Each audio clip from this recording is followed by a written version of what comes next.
آج مسئلہ یہ ہے کہ اگر بندہ کوئی بھول کر کے کھائے پیے یا یہ حرکتیں یہ باتیں جو میں نے بتائی، کھانا پینا اور جمع کرنا، بیوی سے ملنا، یہ چیزیں اگر بندہ بھول کر کے کرے تو بھول کر کے کرنے کی وجہ سے اس کا روزہ نہیں ٹوٹتا ہے، کیونکہ پیارے آقا صلی اللہ علیہ وسلم نے ارشاد فرمایا کہ روزے دار نے اگر بھول کر کے کھایا پیا تو اپنا روزہ پورا کر لے، کیونکہ اسے اللہ تعالیٰ کھلاتا اور پلاتا ہے۔ یہ نبی پاک صلی اللہ علیہ وسلم کی حدیث پاک ہے۔ تو اگر کوئی بندہ بھول کر کے یہ کام کیا تو بھول کر کے کرنے کی وجہ سے اس کا روزہ نہیں ٹوٹتا ہے۔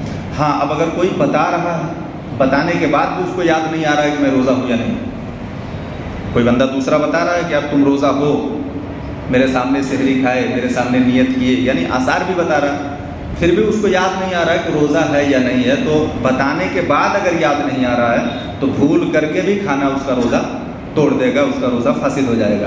لیکن بتانے کے بعد یاد آ گیا، فوراً رک گیا، تو پھر اس کا روزہ مقبول ہے، اللہ کی بارگاہ میں اس کا روزہ ہو گیا۔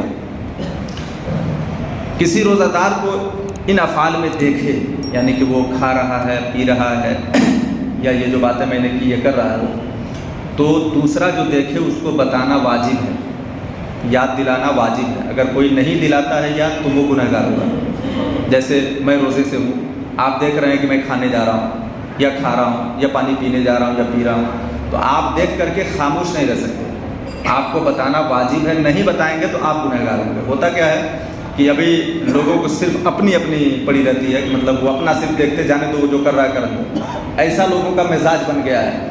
ورنہ اگر اس کی اصلاح کر لیتے لوگ تو بہت سارے معاملات ابھی صحیح ہو جاتے ہیں۔ بچے کتنی شرارتیں کرتے ہیں، دوسرا کوئی ٹچ نہیں کرتا ہے بچوں کو، کیوں نہیں ٹچ کرتا؟ اس لیے کہ لڑائی ہو جائے گی، جھگڑا ہو جائے گا، فساد ہو جائے گا، کون ان کی سنے گا۔ یہ تمام چیزیں دماغ میں کھڑکی ہوتی ہیں، جس کی وجہ سے جو بھی ہو رہا ہے ہونے دیتے ہیں۔ تو اگر روزے کا مسئلہ ایسا ہے، کوئی بندہ روزے سے ہے اور وہ کھانے جا رہا ہے بھول کر کے، تو جو دیکھ رہا ہے اس پر واجب ہے اس بندے کو بتائے کہ تم روزے سے ہو اور یہ کھانا پینا تم روک دو۔ اگر یاد نہیں دلاتا ہے تو گنہگار ہے۔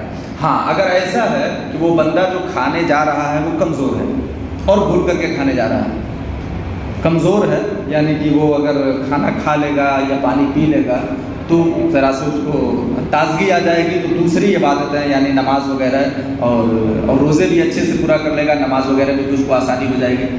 تو اس بندے کے بارے میں فقہائے کرام نے کہا ہے کہ جب اتنا کمزور بندہ ہو تو اس بندے کو نہ روکا جائے، وہ کھا رہا ہے تو کھا لینے دیا جائے، پھر یہاں نہیں روکنا گناہ نہیں ہوگا۔ کچھ فقہائے کرام نے اس کو دو حصوں میں تقسیم کیا ہے کہ اگر بوڑھوں کو دیکھے تو نہ روکے، جوانوں کو دیکھے تو روک دے۔ جوانوں کو دیکھے کھانے جا رہا ہے تو روک دے کہ تو روزہ ہے مت کھا، اور بوڑھے کو دیکھے تو نہ روکے، کیونکہ وہ بیچارہ ویسے بھی کمزور ہے اور اللہ کی خشیت سے، اللہ کی رضا کے لیے روزہ رکھ رہا ہے، تو اس کو نہ روکے، ایسا کہا گیا۔ لیکن کچھ فقہائے کرام نے یہ کہا، لیکن اصل مسئلہ یہ ہے کہ اس کا اعتبار کمزوری سے ہے، وہ بوڑھا ہو کہ جوان ہو۔ اگر جوان ہے، بالکل لکڑا ہے، پتلا ہے، دبلا ہے، کمزور ہے، اور وہ کھا لے گا تو تھوڑی سی اس کو تازگی آ جائے گی، عبادت میں اور دل لگائے گا، اثر مغرب میں ایسا پردہ جیسا نہیں پڑے گا وہ۔ تو اگر جوان بھی اس طرح سے کمزور ہے تو اس کو نہ روکا جائے، گناہ نہیں ہوگا۔ اور بوڑھا بھلے 60 سال کا ہو گیا ہو اور تندرست ہے، توانا ہے، بالکل وہ روزہ رکھ سکتا ہے، اس کو کوئی پرابلم نہیں ہوگی، پریشانی نہیں ہوگی، عبادتیں بھی کر لے گا روزہ رکھنے کے بعد، تو اس بندے کو روک دیا جائے بھلے وہ بوڑھا ہو۔ اصل مسئلہ یہ ہے۔